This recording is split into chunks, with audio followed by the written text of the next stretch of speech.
Si, je t'assure, le mec était affalé sur sa chaise. Il mangeait bruyamment, la bouche ouverte, et ça en plein restaurant, quoi. Qu'est-ce que tu veux que je te dise? Les gens mal éduqués, les je m'en foutistes, il y en a partout. Oui, mais attends, c'est pas tout. Ce que tu sais pas, c'est qu'à un moment donné, je suis allé payer à la caisse, et tu vois pas que le mec, il lâche une putain de caisse. Non, sérieux? Oui, comme je te dis, le porc parfait. Et alors? Il s'est passé quoi ensuite? Ah, flûte, l'émission va commencer. Tu me le diras après. Bonjour. Non, bonjour. Ouais, c'est mieux. Bonjour et bienvenue dans l'émission Dans l'univers, la seule émission qui vous dit tout ce qui se passe dans l'espace. Dans cet épisode, nous parlerons de Mercure, et pour ce faire, je serai aidé par Dominique. Bonjour Dominique. Bonjour Dominique. Vous voulez tout savoir sur sa taille, sa masse, sa surface? Est-ce qu'un jour elle a abrité la vie? C'est ici que ça se passe. Sans plus tarder, générique.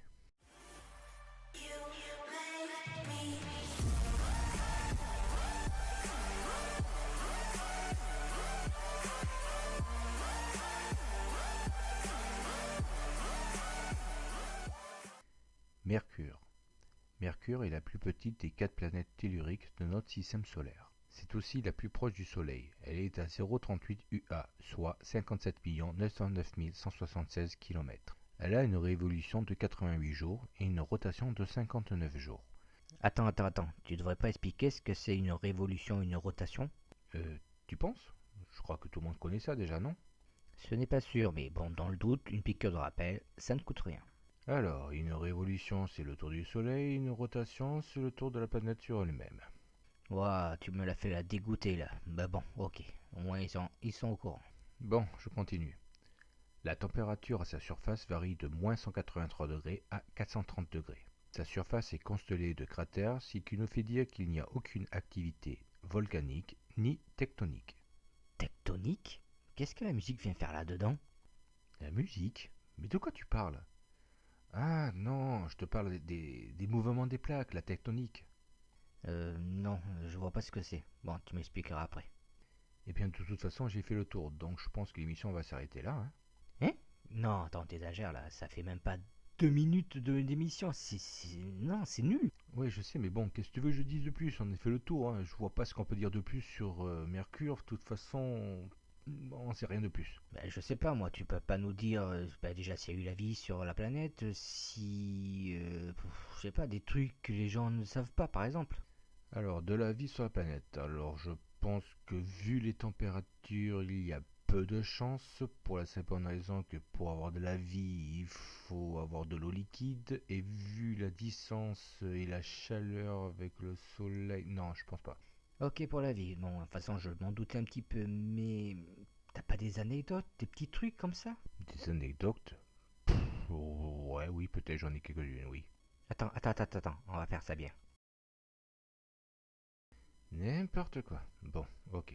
Les anecdotes sur Mercure. Alors, malgré un diamètre plus petit, 4880 km, alors que la Terre en fait 12 742 km, la masse de Mercure est plus importante que celle de la Terre. Pourquoi? Parce que son noyau ferreux est très grand, 3600 km, quasiment 80% de la planète. Ah oui, quand même, ça en fait de la tôle ce truc. Il doit de quoi fabriquer pas mal de voitures avec ça. Une autre anecdote un peu plus péchue sur Mercure? Alors, on peut voir un énorme impact dû à la rencontre avec un énorme agglomérat ou une protoplanète que l'on a appelé Caloris. Ah ben voilà, ça c'est encore mieux ça. Alors, une journée mercurienne est 2 fois plus longue que son année. Euh, T'es sûr là? Parce que là je commence à avoir un doute.